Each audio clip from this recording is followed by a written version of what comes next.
Okay, we're back and continue where we left off there. So let me open up those files on my computer and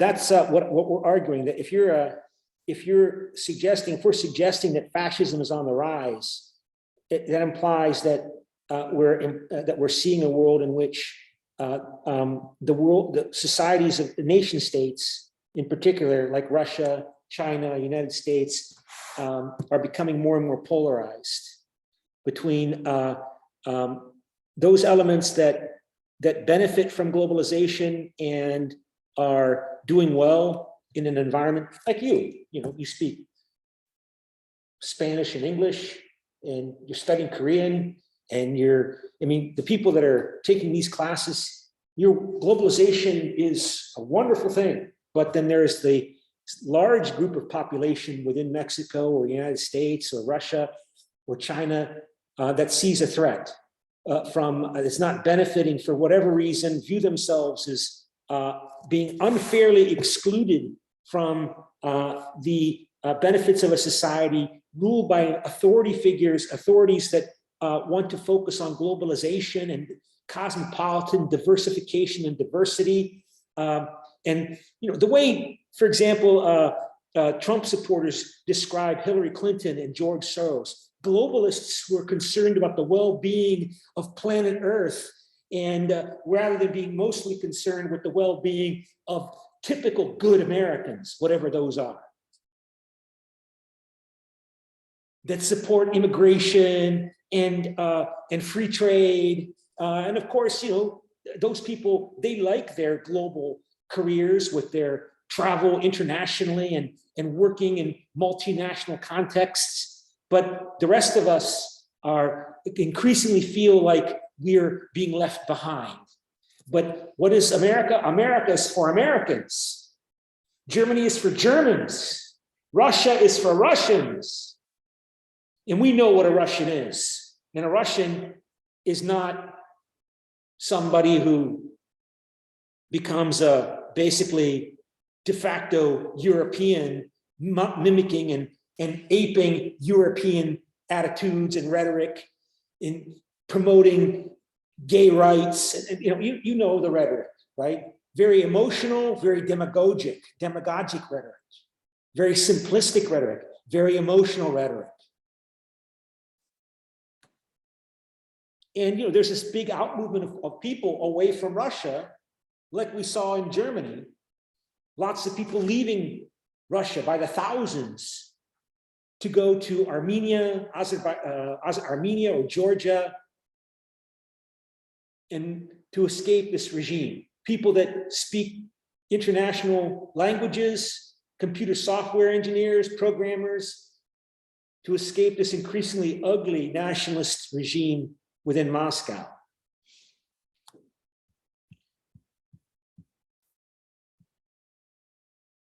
So this is a non-polarized society, but again, we're seeing more and more polarization due to globalization, and that people like Donald Trump and others then exploit, these political entrepreneurs that exploit for their own political objectives. Okay, so let me then go back and open up that PowerPoint presentation. And so what are we supposed to do?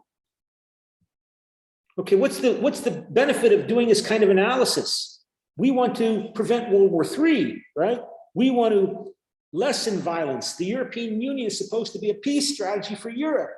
Yet, according to what I'm arguing, inadvertently, the European Union has contributed to this conflict in Ukraine because the Ukrainian state is seen as a proxy of an enemy of the United States, using NATO, European Union as a way by which to spread American influence in the nuclear era. Of course, the Americans don't want to invade these countries. They're not going to invade Russia because Russia has thousands of nuclear weapons. The Americans are quite willing to invade Iraq and Afghanistan, but they're not going to invade a nuclear country. So how are they going to subvert and subjugate Russia? Through economic and cultural influence, represented by the European Union in this stereotypical perception of enemy threat from the evil American empire. That's how you do these things in the nuclear setting, right? Wars have to be indirect, because if they're direct, we all die, or most of us will, at least, in a full-scale nuclear war. So what can the European Union do now? Again, we haven't really talked about Ukrainian nationalism. The Ukrainian nationalists have a say in this, and they don't want to compromise as well with Russia, because they want to build their Ukrainian nation state. Like I said, every day that this conflict continues, it's going to more and more likely produce a zero-sum outcome in which Ukraine is partitioned. We've already, I mean, about last estimate I saw is that 12 million out of 43 million people have already been displaced in this war. 5 million refugees and 7 million inside Ukraine. So more than a quarter of the population of Ukraine is already moved.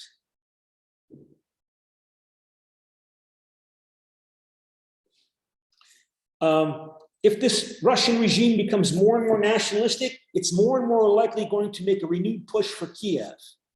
It's not going to just settle with the Donbass, taking the eastern part of Ukraine along the shore of the Black Sea and the Azov Sea. It's going to take Kiev, because Kiev, in this romantic symbol set of Russian identity, is, you know, the birthplace of Russian Slavic Christian civilization. Even though they're temporarily have withdrawn from their assault on Kiev, but they've increased their assault on Kharkiv, on the Ukrainian city, the second biggest Ukrainian city close to the border with Russia. So what can we do? Any kind of peace strategy, I think, that is going to address this issue has to focus on this. We've got to involve China, and we can't stereotype China as this part of the axis of evil, as George W. Bush described Iraq, Iran, North Korea after the September 11, 2001 attacks. We've got to see China not as part of the evil axis, or the Axis powers as Japan, Italy, and Germany were described, the anti-Comintern Pact. We've got to see China in complex terms. We've got to see politics in Russia in complex terms.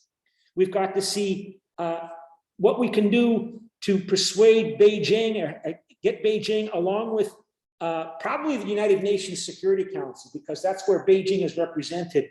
Use the United Nations as the diplomatic framework for coming to an accommodation with Russia, which requires compromise.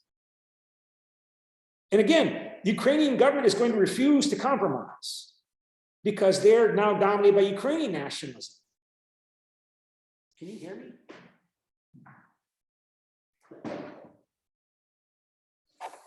I'm not saying this is easy. It might be hopeless. But any kind of ceasefire is going to require that Ukraine not look like a typical European nation state. Ukraine may have some kind of association agreement with the European Union, but I think Russia is likely only to agree to that association agreement of Ukraine with the European Union, because remember, that's what encouraged Moscow to intervene 8 years ago.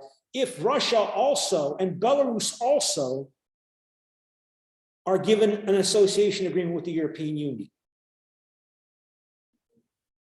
some kind of recognition of their equality of status in an integrated Europe represented by the European Union, And I don't know if the Americans, the Americans have not been supportive so far of this.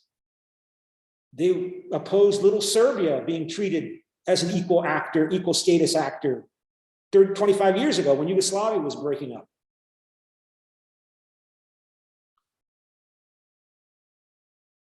It would require European Union developing some degree of autonomy from the United States, its own military capabilities. You might say, but how can the European Union cooperate with this corrupt dictatorship? The United States doesn't have a problem with corrupt dictatorships. Look at Saudi Arabia, America's closest ally in the Middle East after Israel.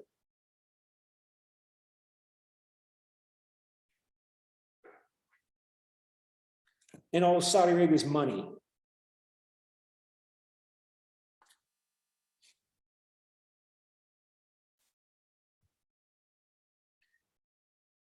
Israel might play a role in terms of this complicated effort to, because there's at least a million Soviet citizens have moved to Israel since the Soviet Union broke apart 30 years ago. So they're a lobby group. Lots of Ukrainians and Russians and others have moved to Israel. And of course, Israel is a close ally of the United States as well. Again, I'm not saying this is likely, but it's the only hope for a peace strategy. And it might well mean opposing Ukrainian nationalists who don't want to compromise at this point, particularly after all of the horrible atrocities we've seen being committed against Ukrainians. Probably the more likely scenario is Ukraine is partitioned on the battlefield. I can't believe that Russia is actually, it's hard for me to believe that Russia is going to try to occupy all of Ukraine, including Lviv.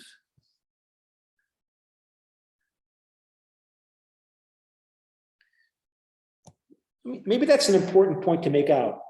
A situation in politics can always be worse. It's horrible now in Ukraine. It can be much, much worse than it already is. It can be much, much more violent and deadly than it already is. So that's a point to keep in mind, right? Ramon, other people made that point as well, like Raymond Aron. In politics, you have a choice between the acceptable and the detestable. You want to avoid the much, much worse possibilities that could occur. And it's becoming increasingly less and less likely, like we saw in Bosnia 25 years ago. I already told you, right? Almost a quarter of the population of Ukraine has already been moved, more than a quarter has already moved.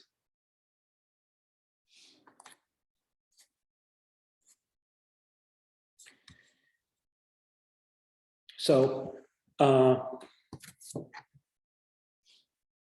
this is going to be interesting tonight. Because again, this is my understanding of Russian foreign policy movement. I could be wrong, but at least according to this framework that I'm presenting here, we have a better understanding of what our disagreements are between me and other commentators or analysts about trying to explain this war in Ukraine. What do we disagree about in terms of the motivation of the actors that are involved? Because that's critically important for coming up with an effective strategy rather than making the situation worse, the way appeasement made the situation worse.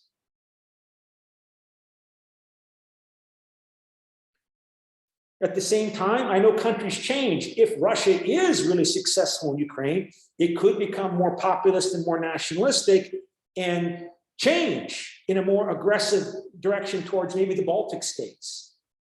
Lithuania, Latvia, Estonia, that used to be part of the Soviet Union. Estonia and Latvia have about 25 to 33% Russian population. If it's too easy for Russia in Ukraine, they might not stop at Ukraine.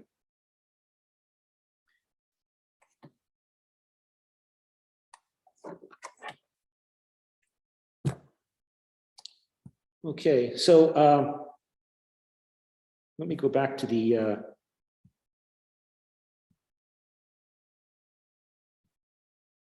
this beginnings of nationalism.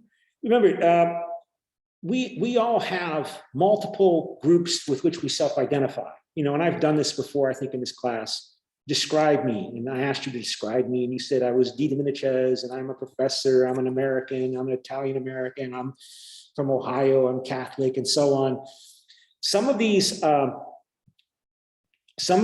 identities that I have are more important to me than others. I'm not likely to get too upset and sacrifice too much if somebody makes fun of my state. If Ohio State University loses a football game, I'm going to become a little bit depressed for a day, but I'm not going to sacrifice more than peace of mind. But we're seeing lots of people in the world going to from US and Canada and Europe to go back and fight in Ukraine. Lots of Ukrainians, thousands of Ukrainians are leaving their jobs, even their families, back in London or back in Canada or Australia, and are going to Ukraine to fight. You know how intense their self-identification with Ukraine is. They give up their jobs, their careers, to risk their life to go fight for Ukraine. Those are Ukrainian nationalists. Second level are those of intensity are those who sacrifice material well-being to the point that it affects their lifestyle. So lots of Ukrainians who give a lot of their money and savings to Ukrainian organizations trying to help Ukraine, to the point that people are making deep sacrifices economically. That's second level of intensity. Third level of intensity in terms of my self-identification with America and D. Dominicez and Ohio and the world. Do I sacrifice some wealth to the point that it doesn't really affect, but not to the point beyond that it affects my quality of life, my lifestyle. I donate a little money to Ohio State every year, but it doesn't really affect the way I live. Okay, so lots of, I